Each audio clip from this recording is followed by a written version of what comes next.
menghinakan Engkau Tuhan melalui pujian penyembahan kami di hadapan-Mu Tuhan. Terima kasih untuk hari yang indah, yang dahsyat, luar biasa. Bahkan nafas kehidupan yang masih terus ada dalam kehidupan kami Tuhan. Kami ada sebagaimana kami ada hari ini, bukan karena kekuatan keberadaan kami, tapi semua karena anugerah, karena kasih yang mau terus kamu cari kami Tuhan. Demi nama Yesus hidup, sebentar firman yang hidup akan memberikan kami kemenangan menuju pada kemuliaan, kebesaran Tuhan yang agung, yang dahsyat luar biasa dalam kehidupan kami. Hamba mau berjanji di hadapan Tuhan, hamba Tuhan itu di Tuhan, hanya firman Allah yang hidup, yang benar dan yang sempurna yang kami bagikan. Inilah firman Allah yang hidup. Kami ingin mendengarnya di dalam nama Bapa dan Roh Kudus, di dalam nama Tuhan Yesus Kristus. Dan mereka katakan amin. Puji nama Tuhan. Apa kabar? Luar biasa, dahsyat, hebat, ajaib Tuhan kita. Amin. Puji nama Tuhan.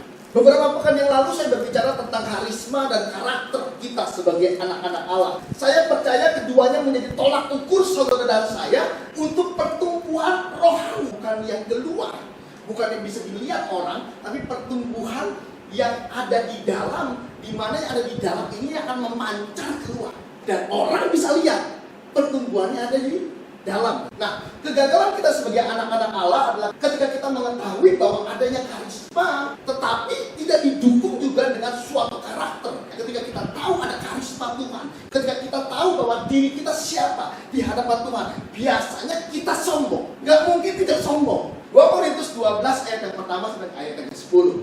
Aku harus bermegah sekalipun memang hal itu tidak ada faedahnya. Namun demikian aku hendak memberitakan penglihatan-penglihatan dan pernyataan-pernyataan yang kuterima dari Tuhan. Jadi ini Paulus penuh dengan karisma. Karisma apa yang dia dapat? Dia dapat penglihatan-penglihatan yang begitu sangat luar biasa. Berbeda dengan penglihatan-penglihatan yang dialami oleh orang-orang yang lain. Maka itu Paulus bilang, aku harus bermegah. Bermegah apa Pak? Bermegah itu adalah sombong rohani. Kenapa? Karena ada karisma yang luar biasa. Ayat yang kedua, aku tahu tentang seorang Kristen 14 tahun yang lampau, entah di dalam tubuh aku tidak tahu, entah di luar tubuh aku tidak tahu, Allah lah yang mengetahuinya. Orang itu tiba-tiba diangkat ke tingkat ketiga dari sorga. Aku juga tahu tentang orang itu, entah di dalam tubuh, entah di luar tubuh, aku tidak tahu, Allah lah yang mengetahuinya. Ayat yang keempat, dia tiba-tiba diangkat ke Firdaus dan dia mendengar kata-kata yang tak terkatakan, yang tidak boleh diucapkan manusia. Ini satu karisma yang luar biasa.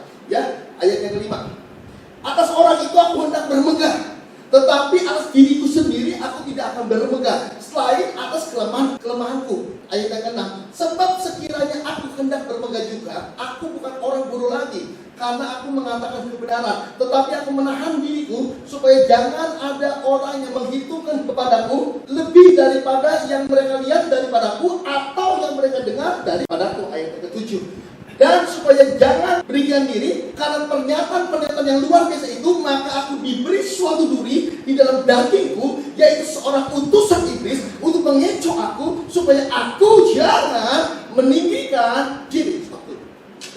Jadi gini, Paulus mendapatkan satu penglihatan yang luar biasa. Penglihatannya bukan hanya dia lihat, tetapi dia alami juga. Maka itu dia bilang ada 14 tahun yang lampau, ya, entah di dalam tubuh maupun di luar tubuh, aku tidak mengetahuinya. Kenapa? Maaf saudara, pada saat engkau masuk di dalam alam roh, engkau tidak pernah bisa tahu ini saya ada di dalam tubuh maupun di luar tubuh. Ini satu hal yang fenomenal yang luar biasa, yang saya sebut ini sebagai suatu karisma yang Paulus terima dari Tuhan. Nah, lewat apa yang dia terima, Tuhan sudah wanti-wanti agar apa? Jangan sampai meninggikan diri. Maka itu Paulus diberi apa? Duri dalam daging. Sampai hari ini ada 2 versi. Versi yang pertama, duri di dalam daging, adalah sakit mata. Nah, karena Paulus sebelum dia menjadi Paulus, saat itu dia melihat sinar kemuliaan Tuhan yang membutakan matanya dia. Dia bertobat sehingga melek lagi, tapi mungkin belum sempurna. Maka itu para teolog bilang bahwa duri di dalam daging dalam hidupnya Paulus adalah sakit mata. Nah, yang kedua adalah istri, di mana istri ini mengecohkan dia, ngerolong dia. Jadi ingin melakukan hal-hal yang baik, dia bilang udah Paulus jangan. Jadi ada 2 pandangan versi, tapi saya terlalu yakin percaya yang pertama adalah sakit mata. Kenapa? Supaya jangan sampai meninggikan diri, supaya jangan sampai sombong. Ayat yang ke-8. Tentang hal itu aku sudah 3 kali berseru kepada Tuhan supaya utusan iblis itu mundur daripadaku. Dia sudah berdoa supaya apa? Supaya mundur utusan iblis ini. Apa itu? Yaitu sakit matanya dia. Dia sudah berdoa, dia sudah berdoa, tetapi nggak sembuh-sembuh juga. Maka itu ini yang disebut sebagai duri dalam daging. Ayat yang ke-9. Tetapi jawab Tuhan kepadaku, cukuplah kasih karuniaku bagimu, sebab justru dalam kelemahan kuasaku menjadi sempurna. Sebab itu aku lebih suka bermegah atas kelemahanku, supaya kuasa Kristus turun menaungi aku. Ayat yang ke-10. Karena itu aku senang dan rela di dalam kelemahan, di dalam siksaan, di dalam kesukaran, di dalam penganiayaan dan kesesakan oleh karena Kristus. Sebab jika aku lemah, maka aku kuat. Jadi jelas sekali bahwa Paulus punya duri dalam daging. Supaya apa? Jangan memegahkan diri, jangan sombong. Setiap kita, saya terlalu yakin, punya duri dalam daging. Saya tidak tahu duri dalam daging saya apa, tapi nanti kelihatan. Yang saya nggak bisa bermegah, nggak bisa yang namanya sombong. Yang kita sebut sebagai apa? Kekurangan dalam hidup kita. Tidak ada hari ini orang yang sempurna, nggak ada. Terutama perempuan-perempuan, mata kadang-kadang kurang belok dibeloki, bibir kurang merah disulam dulu supaya merah. Itu duri dalam daging. Ya, setiap kita punya, saya pun punya duri dalam daging itu. Supaya apa? Supaya jangan sombong. Di dalam pelayanan pun duri dalam daging saya adalah tim saya sendiri. Bagaimana orang-orang yang antusias luar biasa, yang akan ikut PLCC, di mana pun ada PLCC, tersaring semuanya. Sampai akhirnya mereka jadi pengkhianat semuanya. Itu duri dalam daging. Gak apa-apa, karena adanya kesombongan. Saya mau main dimanapun juga, mobil sudah ada. Minimal apa? Pak Andri mau pelayanan jam berapa? Saya tinggal bilang jam 7, jam 8 dijemput. Selesai pulang pelayanan, saya dibayarnya pakai dolar. Bukan hanya itu, saya pernah dibayar juga pelayanan pakai Australia dollar. Itu yang membuat saya sombong. Cerita dulu, orang sampai mau minta dijualin dulu. Itu orang udah nunggu di ujung. Saya harus bawa besok Andri ke rumah sakit. Saya pelayanan berjam-jam, dia tungguin. Saya diangkut untuk ke rumah sakit, doakan. Mujizat terjadi luar biasa. Sombong nggak? Sombong. Tapi di atas mimbar bilangnya enggak. Ya iya dong, kalau di atas mimbar bilangnya sombong, jemaatnya kabur lah. Tuhan yang punya semuanya. Tuhan yang berkuasa. Padahal enggak sombong. Kenapa? Karisma membuat saya sombong. Tuhan memberikan karisma dalam hidup saya. Apalagi saat 2014 orang yang mati bisa hidup lagi. Sombong itu. Gila itu. Sombong itu. Orang-orang masih suri semuanya. Hamba-hamba Tuhan. Saya enggak benar-benar mati. Bisa dipatahkan 2018. Orang tua saya sendiri mati. Gak bisa saya bangkit. Sebelumnya sombong sekali luar biasa. Tuhan patahkan semuanya. Itu dalam daging. Yuk hari ini yuk kita mau ubah. Karisma bagus mendukung karakter kita. 1 Korintus 3 ayat yang pertama dan ayat yang ke-9. Dan aku saudara-saudaraku, pada waktu itu aku tidak bisa berbicara dengan kamu seperti manusia rohani, tetapi hanya dengan manusia duniawi yang belum dewasa dalam Kristus. Susulah yang kuberikan kepadamu, bukanlah makanan keras, sebab kamu belum dapat menerimanya, dan sekarang pun kamu belum dapat menerimanya. Karena kamu masih manusia duniawi. Sebab jika di antara kamu ada iri hati, perselisihan, bukankah itu menunjukkan bahwa kamu hidup secara manusiawi? Karena jika yang seorang berkata, aku dari golongan Paulus, dan yang lain berkata, aku dari golongan Apolos, bukankah hal itu menunjukkan bahwa kamu manusia duniawi yang bukan rohani? Jadi apakah Apolos, apakah Paulus pelayan-pelayan Tuhan yang olehnya kamu menjadi percaya, masing-masing menurut jalan yang diberikan Tuhan kepadanya? Aku menanam, Apolos menyiram, tetapi Allah yang memberikan pertumbuhan. Karena itu yang paling penting, bukan yang menanam atau yang menyiram, melainkan Allah yang memberikan pertumbuhan. Baik yang menanam maupun yang menyiram adalah sama, dan masing-masing akan menerima upahnya sesuai dengan pekerjaannya sendiri. Karena kami adalah kawan sekerja Allah. Kamu adalah ladang Allah, bangunan Allah. Jelas karismanya ada, karakternya harus mendukung juga. Kalau karakternya amburadul, habis total seluruhnya. Tapi puji nama Tuhan, untuk masalah uang dalam gereja saya freedom. sampai detik hari ini. 2007 kami mulai pelayanan sampai detik hari ini, unsur-unsur uang saya buang semuanya. Melayani dengan kasih. Tapi hati-hati nih, karisma tapi kehidupan yang tidak benar di hadapan Tuhan, kita harus take off semua. Kenapa? Karena karakter kita menentukan juga bagaimana kita akan membawa jemaat kita untuk hidup di hadapan Tuhan. Yuk hari ini yuk, karisma sama karakter penting, tetapi lebih penting hari ini, jadikan karismamu, jadikan karaktermu menjadi suatu gaya hidup. Hari ini saya ingin berbicara tentang suatu gaya hidup. Gaya hidup kita sebagai anak Allah, ya, bukan hanya punya karakter, yes, kita punya karisma, yes, tapi harus bawa karisma dengan karakter ini menjadikan suatu gaya hidup kita sebagai orang-orang percaya. Efesus 5 ayat ke-15. Karena itu perhatikan dengan seksama bagaimana kamu hidup. Ya, Amplified Bible menyebutkan bukan live, bukan hidup, tapi walk, yaitu apa? Melangkah.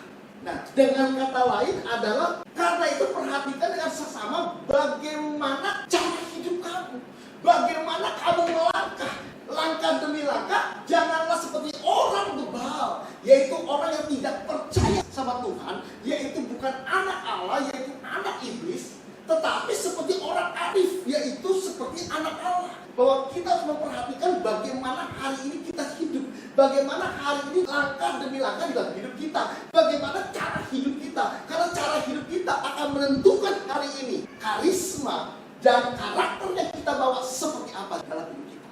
Kita punya karisma dan juga karakter sebagai anak Allah, yaitu menjadi apa? Serupa segambar dengan Tuhan. Jangan sampai ini melenceng dari targetnya Tuhan. Orang-orang di luar sana bilang bahwa orang Kristen tapi kerjanya marah-marah. Orang Kristen tapi kerjanya iri hati. Orang Kristen tapi hidupnya maaf, manipulasi. Tidak baik dalam hidup kita. Cara kita hidup menentukan hari ini identitas kita seperti apa. Cara kita hidup jangan seperti orang bebal atau anak-anak liar, tapi cara hidup kita harus serupa segambar dengan Tuhan, yaitu seperti orang arif, yaitu anak Allah. 2 Petrus 2 ayat yang kedua. Banyak orang akan mengikuti cara hidup mereka yang dikuasai hawa nafsu. Banyak orang, nggak dikit. Kalau Alkitab bilang banyak, berarti rata-rata orang mengikuti cara hidup duniawi, yaitu penuh dengan hawa nafsu. Dan karena mereka dalam kebenaran akan dihujat. Banyak loh orang-orang yang hari-hari ini, orang Kristen tapi narkoba, orang Kristen tapi selingkuh, orang Kristen tapi berzina, orang Kristen tapi hidupnya tidak sesuai dengan firman. Jangan sampai jalan kebenaran, yaitu Yesus, J-nya besar, K-nya besar, berarti Yesus akan dihujat. Orang Kristen korupsi, gembala, sikat duit persembahan. Hati-hati, cara kita hidup bisa menghina Yesus. Yeskiel 20 ayat ke-30. Oleh sebab itu katakan kepada kaum Israel, beginilah firman Tuhan Allah. Apakah kamu menajiskan dirimu dengan cara hidup nenek moyangmu dan berzina mengikuti dewa-dewa yang menjijikan? Nah, firman Tuhan bilang bahwa jangan sampai hari ini cara hidup kita dengan suatu identitas yang baru seperti yang lalu, seperti yang dilakukan oleh nenek moyang kita, seperti yang dilakukan oleh kakek moyang kita, seperti yang dilakukan oleh kepercayaan kita yang lama. Tapi kau harus berubah cara hidupmu yang baru di hadapan Tuhan. Tinggalkan semuanya. Bagaimana saudara dan saya hidup? Jangan sampai karena itu nama Yesus turun, nama Yesus dihina dalam hidup kita. Dulu waktu saya jadi orang Kristen sebelum bertobat, saya sering ke diskotik, parkir motor. Ketika parkir motor saya malu. Melihat ada stikernya The Body of Christ, tapi adanya di diskotik. Saya kletekin aja. Kenapa? Maaf, belum sanggup saya jadi orang Kristen. Motornya motor orang Kristen, tapi adanya di diskotik. Mobilnya mobil orang Kristen, ada tulisannya I love Jesus, tapi ada yang di spa. Jangan sampai seperti itu. Yuk berubah yuk cara kita hidup dalam hidup kita. Yakobus 3 ayat 13. Siapakah di antara kamu yang bijak dan berbudi? Baiklah ia dengan cara hidup yang baik menyatakan perbuatannya. Jadi gini, setiap kali saudara dan saya hidup harus memiliki yang namanya cara hidup. Dan cara hidup kita harus didukung dengan suatu perbuatan yang baik dalam hidup kita. Cara hidup kita adalah bagaimana hari ini kita melangkah dan kita berbuat sesuatu untuk kemuliaan kebesaran nama Tuhan. Jangan sampai karena kita, cara hidup kita, nama Tuhan dihina, nama Tuhan dihancurkan, nama Tuhan dijelekkan karena cara hidup kita yang tidak benar di hadapan Tuhan. Bagaimana agar cara hidup kita sesuai, selaras dengan firman Tuhan, tidak lain tidak bukan. Saudara dan saya hari ini harus hidup di dalam firman pujian doa. Firman pujian doa dikemas menjadi satu kesatuan dengan cara hidup kita. Firman Tuhan kita, bahwa kita harus jadi penyembah. Penyembahan kita di dalamnya ada firman, di dalamnya ada puji-pujian, di dalamnya ada doa. Ada satu hal yang bagus yang dikirim sama Mr. Joe dari Mr. Chris Manusama. Chris Manusama ini berita senior. Saya suka sekali dengan dia, ya, gaya bahasanya, kekerasannya. Kalau udah ada tepat, meskipun pancung kepala dia tetap dia up. Salah pun tetap dia up, pancung kepalanya, tidak akan berubah. Keyakinan yang tinggi sekali dengan suatu karakter yang hebat, luar biasa. Dia bilang bahwa menyembah Tuhan nggak boleh setengah-setengah. Menyembah Tuhan harus benar sungguh-sungguh all out hadapan Tuhan. Semua ingatkan kita di penyembah. Penyembah bukan hanya kita memuji menyembah Tuhan, tapi penyembahan adalah kita melakukan firman, melakukan pujian, dan melakukan doa hadapan Tuhan. Maka itu firman Tuhan bilang bahwa aku mau supaya engkau menjadi penyembah-penyembah. Dan akan tiba saatnya, dan sudah tiba, bahwa akan datang penyembah-penyembah yang menyembah Bapa dalam roh dan kebenaran. Yohanes 4 ayat ke-21 sampai ayat ke-24. Kata Yesus kepadanya, percayalah kepadaku, hai perempuan, saatnya akan tiba bahwa kamu akan menyembah Bapa bukan di gunung ini dan bukan juga di Yerusalem. Kamu menyembah yang kamu tidak kenal, kamu menyembah apa yang kami kenal, sebab keselamatan datang dari bangsa Yahudi. Ayat ke-23, tetapi saatnya akan datang dan sudah tiba sekarang bahwa penyembah-penyembah benar akan menyembah Bapa dalam roh dan kebenaran, sebab Bapa mengkehendaki penyembah-penyembah yang demikian. Allah itu roh, dan barang siapa menyembah Dia harus menyembahnya dalam roh dan kebenaran. Penyembah di sini tidak hanya berbicara tentang Anda memuji menyembah Tuhan, tapi penyembah di sini berbicara tentang kelakuan kita, perbuatan kita sebagai seorang penyembah. Gaya hidup kita harus ada suatu gaya hidup sebagai penyembah, yaitu anak Allah. Anak Allah sebagai penyembah. Satu hal yang Allah tidak bisa lakukan. Terus manusia bilang, Allah tidak bisa menyembah dirinya sendiri. Ketika Anda menjadi penyembah, Anda menyembah Dia. Dia hutang dalam hidup kita. Mujizat Dia bisa kerjakan, kesembuhan bisa kerjakan, berkat Dia bisa kerjakan. Tapi Allah tidak pernah bisa menyembah atas dirinya sendiri. Kita yang menyembah sebagai penyembah-penyembah di dalam roh dan kebenaran. Pak, penyembahan apa, Pak? Penyembahan adalah karisma dan karakter kita yang dibungkus dalam gaya hidup kita. Ada satu lagu yang indah sekali, ya. Kau yang terindah di dalam hidup ini. Kau yang terindah di dalam hidup ini. Beneran bahwa Yesus yang terindah dalam kehidupan saudara. Tidak ada yang lebih indah lagi selain Yesus. Benar-benar gak ada yang lebih indah lagi. Bukankah hari ini suamimu lebih indah? Bukankah hari ini istrimu lebih indah? Bukankah hari ini selingkuhanmu lebih indah daripada Yesus? Sehingga pada waktu suamimu bilang bahwa tidak balik ke gereja, engkau bilang bahwa yes, saya turut ikut suami. Beneran bahwa Yesus yang terindah dalam kehidupan saudara. Benar gak sih? Yang terindah di dalam hidup ini. Benar atau tidak? Bukannya handphonemu lebih indah? Pada waktu engkau habis bangun tidur, engkau cari handphonemu di mana? Yang pertama kali yang kau baca bukan firman, bukan aplikasi Alkitab, tapi kau baca apa? Status orang, WhatsApp. Katanya yang terindah Yesus. Bohong. Cross check hari ini. Gaya hidup kita menentukan apa yang kita mengasihi Yesus.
yang terindah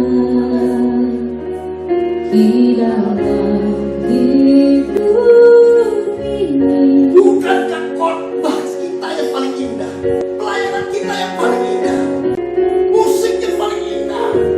Saya pernah kehilangan satu rekaman khotbah saya 300 khotbah. Itu yang terindah dalam hidup saya, bukan Yesus.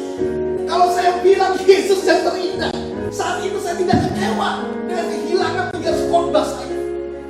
Khotbah saya yang terindah. Yang terindah masih apa sih dalam hidup kita?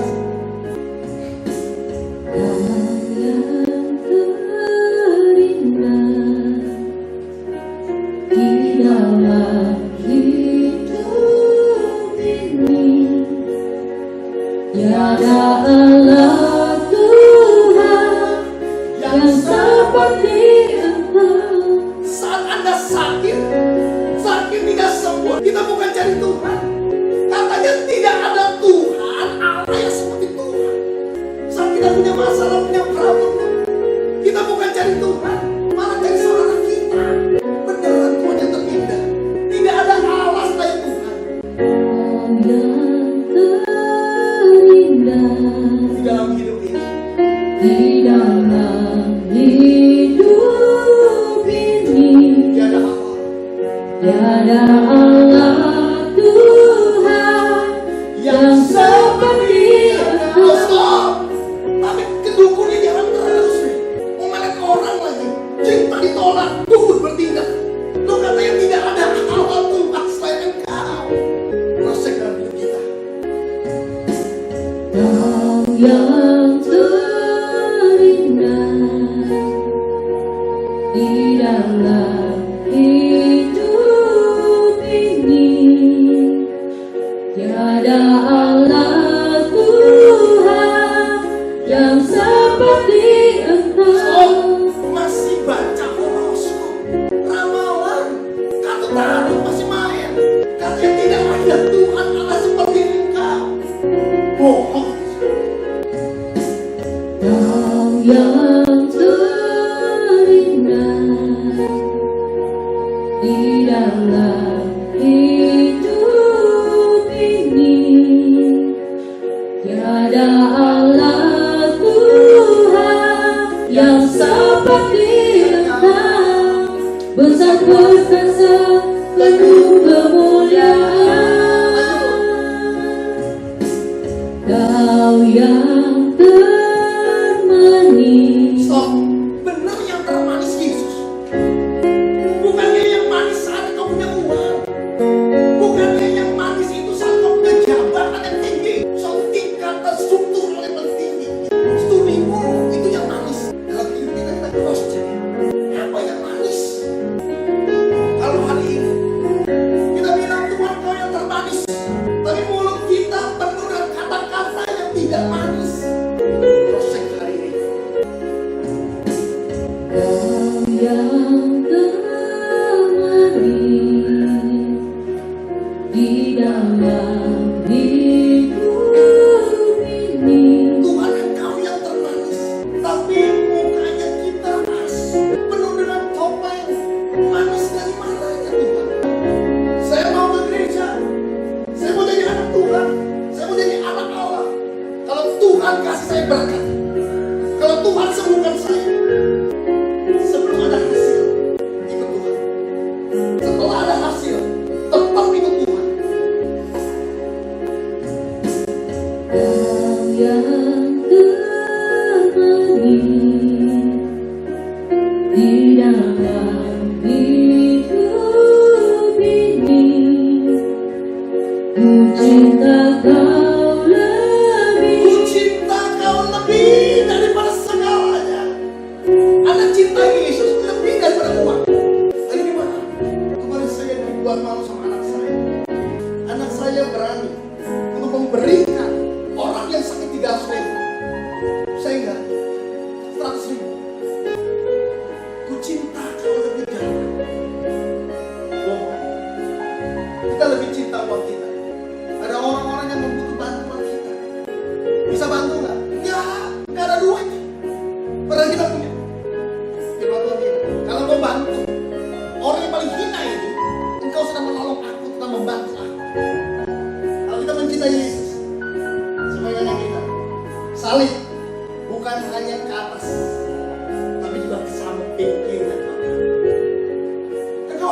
mengasihi bukan hanya mengasihi Tuhan.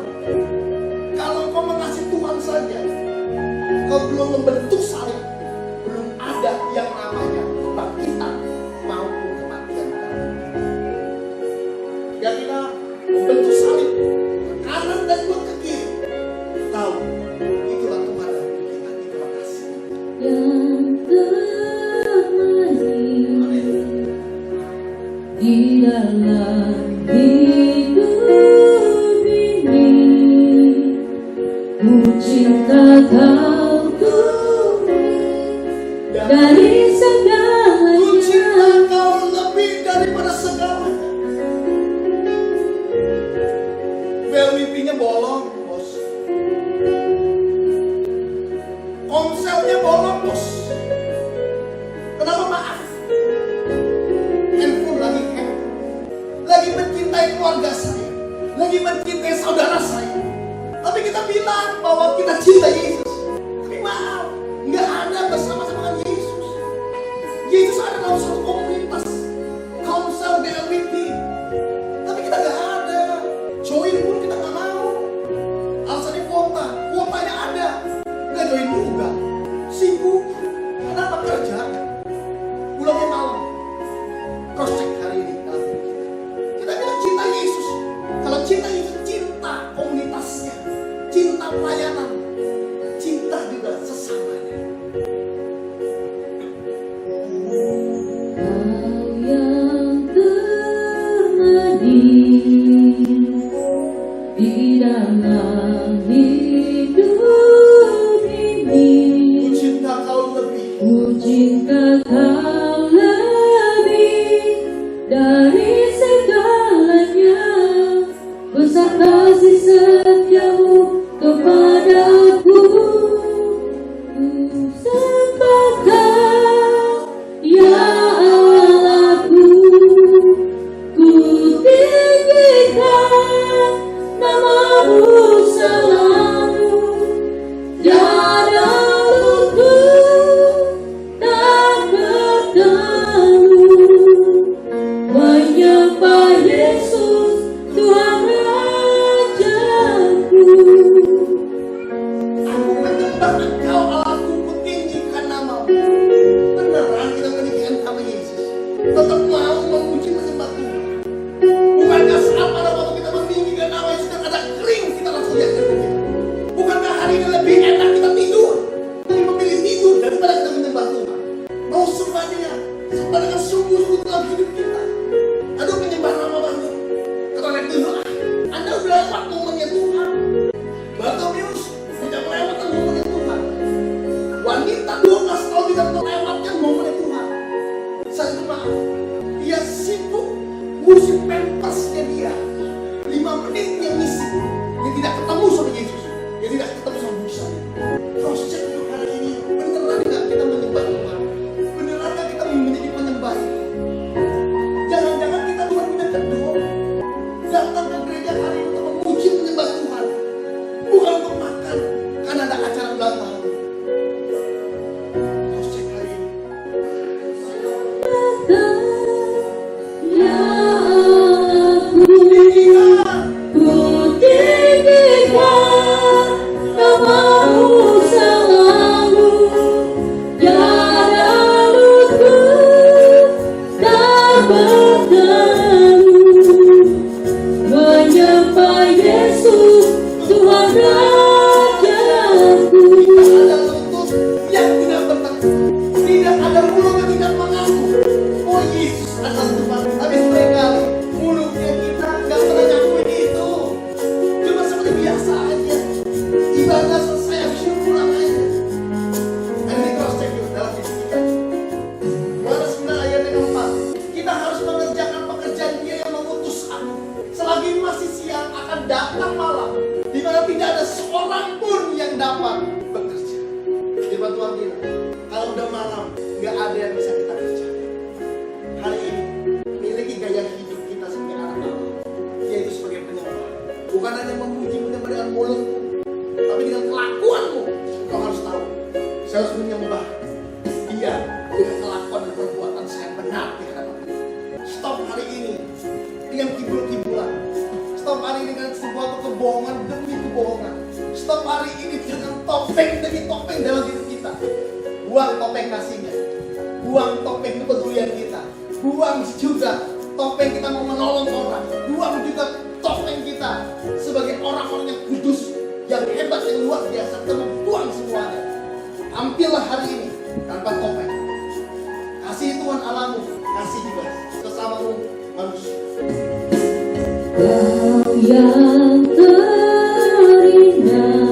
Kalau kami ingat, di dalam hidup ini, tiada Allah Tuhan yang seperti Engkau, besar perkasa penuh kemuliaan. Kau yang termanis Tuhan, Kau yang termanis di dalam